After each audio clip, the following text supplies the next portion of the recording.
have to write it down. Mom around there. My dear David, while preparing your Bar Mitzvah, I've taken the time to reflect, one of your favorite pastimes, about what has been for me to be your mom. No, habla para acá. And here, okay. You came into our lives as a meteorite, a ball of fire. I felt your presence in my belly before a pregnancy test could confirm it. And later, you kicked nonstop.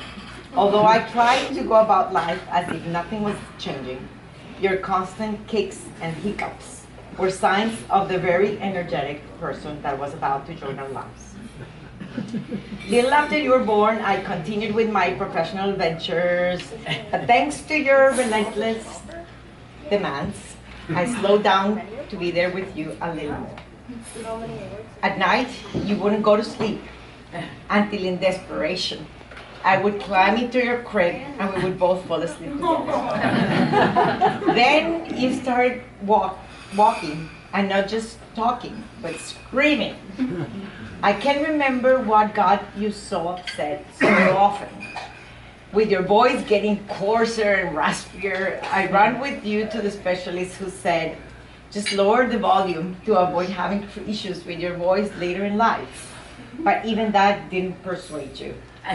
David, you were lucky to have grown around, let's just say, a more mature mom than the ones your brothers had. If you had been born 12, 13 years before, like them, I would have screamed louder than you to stop you. But I didn't do that. As a mental health counselor, you became my lab. I had to apply the theory and observe the results.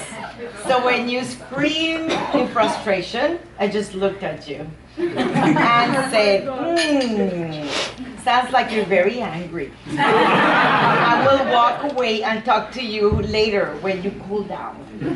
Yes, I was able to put it in practice, what I learned in school. Our home became the land of free expression, with a bit of boundaries, of course. Stephen and Adrian, I'm honestly sorry. I was not this mom back then. But life is not fair. That's one of my favorite lessons in therapy. You got each other to play with, the companion and everlasting pal. But didn't get the wiser mom. David didn't have a brother to have fun growing up with.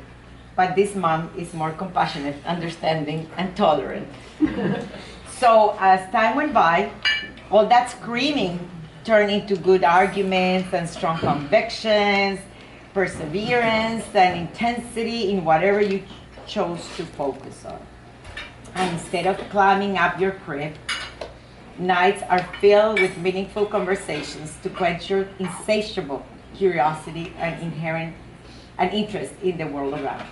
But what I'm most glad about is witnessing your satisfaction of being a contributory young man. I'm convinced that regardless of the extent, nothing compares to play a part in advancing the well-being of others.